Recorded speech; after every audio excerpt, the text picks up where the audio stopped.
These red sort of areas or zones here on the top are your supply zones, and these green ones at the bottom are your demand zones, right? So the idea is to see what happens when the markets, let's say, moves higher into a supply zone, and see if you can get a reaction from that potential trading opportunities and short the market maybe, right? Or potentially you'll have a long bias and you see a lot of demand zones pop up, price pulls into a demand zone, and you wait for specific sort of entry conditions and you go long, whatever your strategy might be. Again, I'll be going through my specific strategy with you guys in just a moment.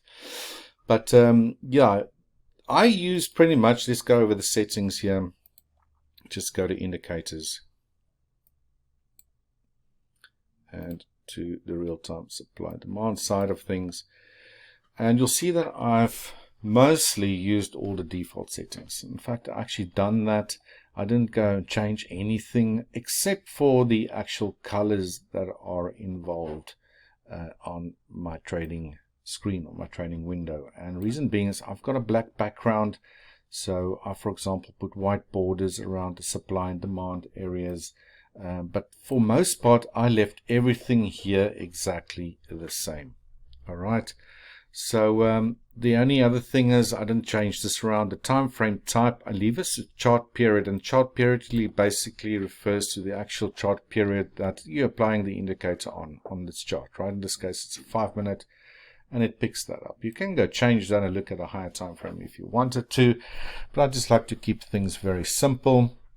And I basically went to go apply the indicator, and just like I mentioned, made a few settings. I think changed a few settings, like the demand zone border, for example. I think the default is black, so because I got a dark background, I selected it white. And what I also done here, another notable setting that I've activated, was I don't want to see any weak zones. All right, so these are basically areas where there was a little difference in supply and demand from a volume perspective, or blocks of volume, or the flow activity. I want to see nice strong instances of that, so I'm not interested in any weak zones. Then also the recolor of a retouch. As you probably know, these zones will print, in my case it's dark green. If price were to then move back into it and touch it, then that color would then change to a lighter green, like this example over here. Got this window open here, but you can probably see that this was a really red dark colored area. On the supply side of things, price pulled into it, and as soon as it touched it, it basically changed its colors, just so that you visually can see whether that zone's been reached or not. I quite like trading fresh zones and not multiple touches of a zone. So I want to see it as a fresh area and get into a trade. Again, I'll show you exactly what I look for. So I like having that tick box activated there, basically showing a recolor retouch. All right. The recolor weak retouch I don't have on because I don't want to see any weak zones as well. All right. Then you can go ahead and you could, like, for example, enable alerts or so forth. Maybe set up your email address if you want to have anything or an email sent to you when an alert does get triggered. But for the most part, all of these settings are exactly the same except for the color settings. All right, so that's pretty much it from the settings side of things. Not really too much to mention there. And let's quickly minimize this window and talk about the actual workspace layout. Now, firstly, you'll see that I do have an actual indicator drawing tool tiles, what it's called. It actually applies as an indicator here on Ninjacators. You don't have to have that normally. You can just go to this drawing pen up here, and all of those tools will be available in the drop-down list. But I prefer to have this here just so I can quickly reach the tools that I prefer to use and start drawing on my charts, which I'll sometimes do. It's nice for me to annotate my charts, trying to get sort of an idea or plan around how I want to approach my trading day by using some drawing tools as well. Again, I'll be using a lot of these in the near future, so you guys will have a good idea of what it is I do finding trading opportunities, that is. All right, and then I have a 1 minute time frame, exactly same tool with exact same settings applied to it. All right, so the other thing that's worth mentioning here is that I like to use a 5 minute time frame, because here I want to do two things. First, I want to see what my directional bias might be. So this acts as my parent chart, or some people might call it an anchor chart. Gives me a bit of a bigger picture view of where price is. For example, here, if we zoomed out a little bit until about yesterday 12 midday, you can see that crude oil's been in a very sort of, I would say, almost like a dollar wide range here. Whereas if you had to just look at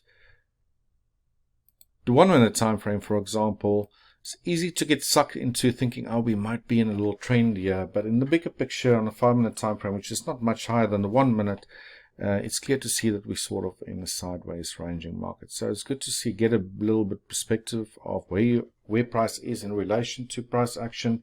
Is it trading sideways? Is it trending? Whatever the case might be, from a higher time frame. And then you look at a smaller time frame. In my case, the 1 minute. I use the 1 minute to actually execute my trades and manage my trades as well. All right, so this is my trading time frame. The 1 minute's almost got a little bit of a scalping mentality when I do trade with a real-time supply and demand indicator.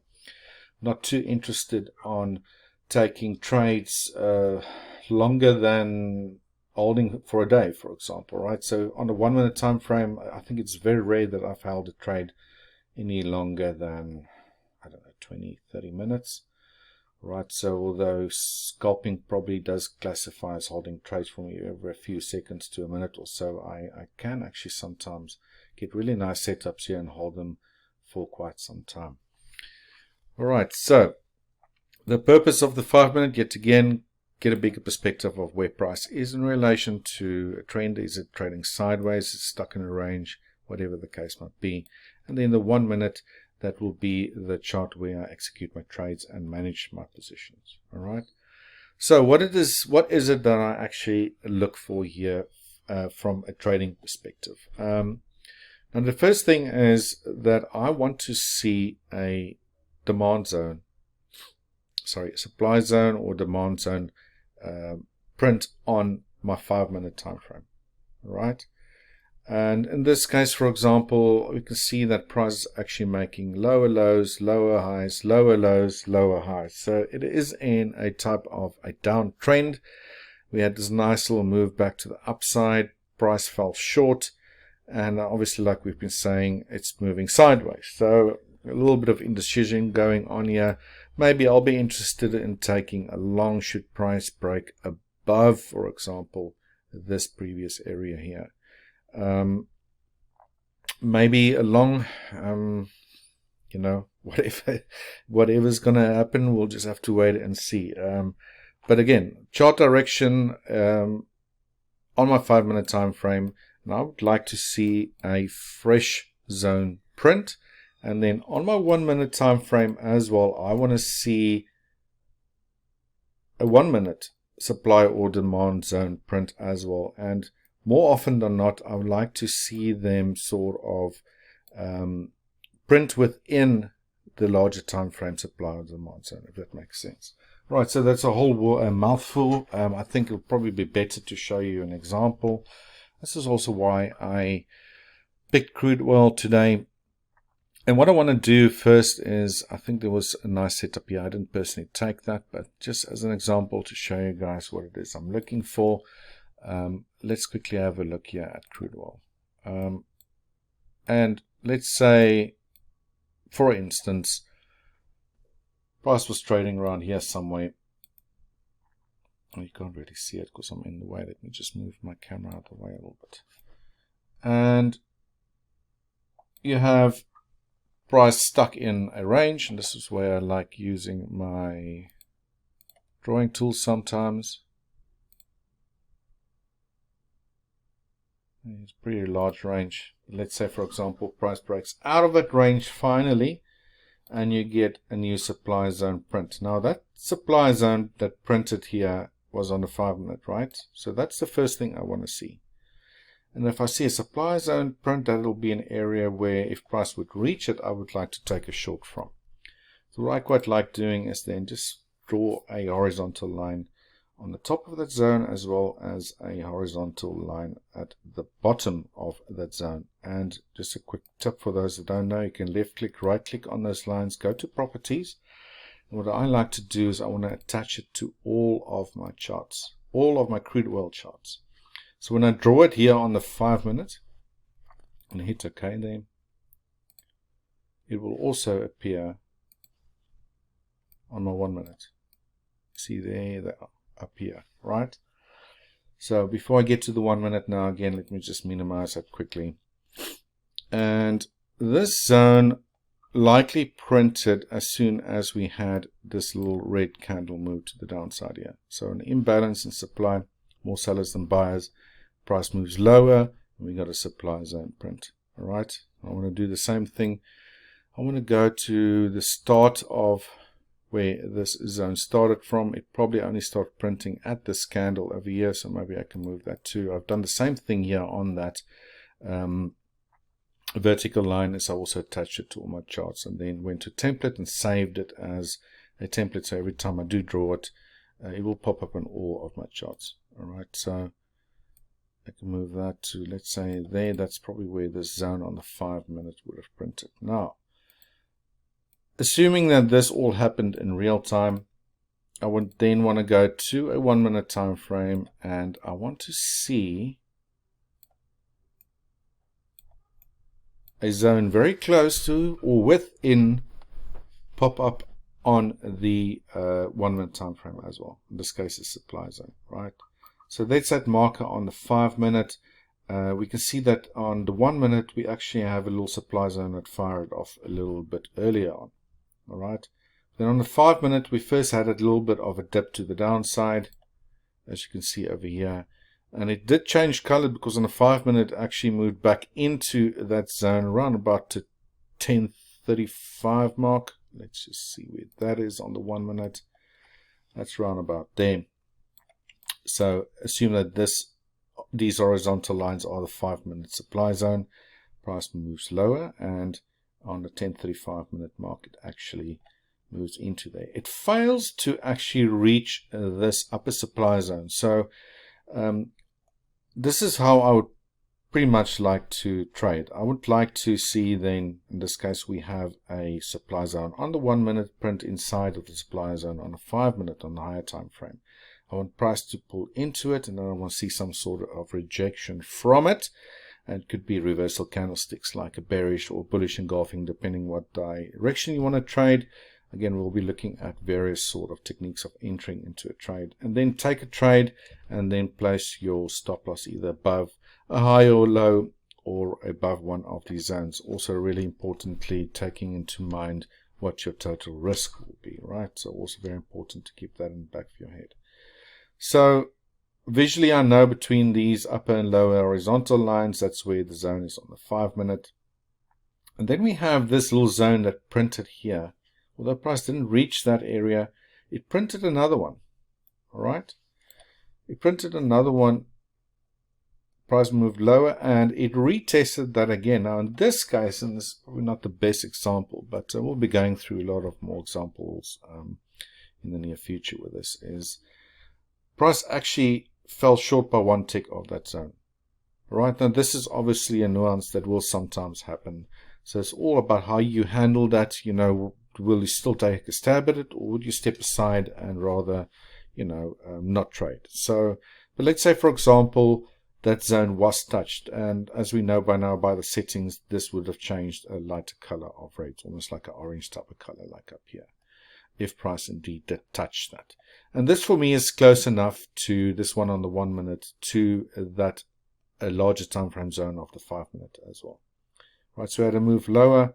Price missed it by 1 tick, and then we had a rejection. Assume that price, for example, did touch that. It did change into a lighter orange color, and we started seeing a rejection to the downside, then that's what I'll immediately go short with 2 contracts. Again, I'm going to be looking at my ATM strategy in just a second, but let's quickly talk about the entry, stop loss, and target placements here. I would go and place an order a tick below that reversal candle that reacted to the downside from that zone that we wanted to trade from. And then I'll enter with a short. My stop loss will have to probably be above this lower high here by a tick or so. In this case, actually 27 ticks. Remember, crude oil moves at $10 a tick. So what's that going to be? $540 if you trade 2 contracts, right? I like trading with 2 contracts. Again, I will go over that in just a second. And then basically using your risk reward tool. Again, this risk reward tool is actually available for you guys as well if you don't have it. It will not show up if you download the chart template that I provided. It's actually an indicator that you need to install yourself. So it is available for you guys. If you don't have it already, just let me know there in the chat, and I'll be more than happy to forward that for you. Alright, so once you then in a trade, assume you get triggered, I like to have 2 targets. The first one would be at a 1-to-1 risk reward ratio, so at the same distance. Then my stop would be from my entry, in this case 27 ticks, right?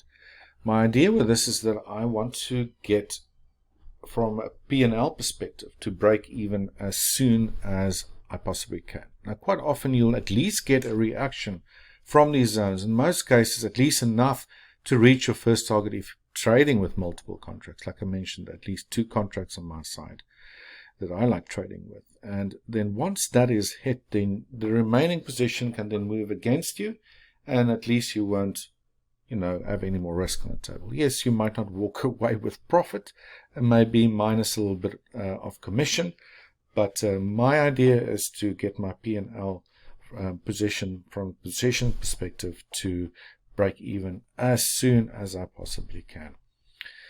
All right, and then depending on what happened that day, if there were demand zones at the bottom side here on the 1 minute, I would have potentially placed my targets at either 2-to-1. I like at least going for a 3-to-1 risk reward ratio on my second target, and then I would also then trail my stop to the downside. Again, we'll be looking at how I exactly do that. You can use this example again, but that is what I look from a setup perspective. All right, so we want the 5 minute to give me a new demand zone, in this case, because we want to short the crude oil. And then I want to see a new supply zone pop up on the smaller time frame, very close to or within the boundaries of the high time frames supply zone. Right, and then if I do get a reaction from that area, again, not the best sort of example because price actually missed that area with a tick, then I would, after a reaction to the downside in my favor, enter a trade a tick below a reversal candlestick, place my stop above either one of these zones, or above, in this case, a lower high. First target at a 1-to-1, and then typically I like to have a runner target of at least 3-to-1. If there are also, in this case, if you wanted to short supply zones, demand zones lower down, you might position your targets at those demand zones, assuming that price might actually be gunning for them. All right, so that's one way of doing it. I'd like to keep my trade management sort of similar across the board. One thing I did not mention is that as soon as my 1-to-1 target gets reached, let's say, for example, my stop loss was over here. You just color that a red color for you guys so you can see it as a stop loss level. All right, there's a lot of red on the chart here now, but in any case, so assuming price we got in here, price shot all the way down, it reached my first target of 27 ticks, then I would only have 1 contract left, right? I'm using an ATM strategy. Again, I'll go through that in just a second for you guys. But once my first target gets reached, I like to reduce my risk by half on my remaining contracts. So 27 ticks, so we can say it's roughly, what is that, 13 ticks, right? There's 13 ticks above my entry area. So then if price would to then, let's say, move back up again and take me out, at least I'll walk away with a little bit of profit to show. Okay. And doing this, I try to let the market on my second contract give it as enough space as possible for it to run. Right.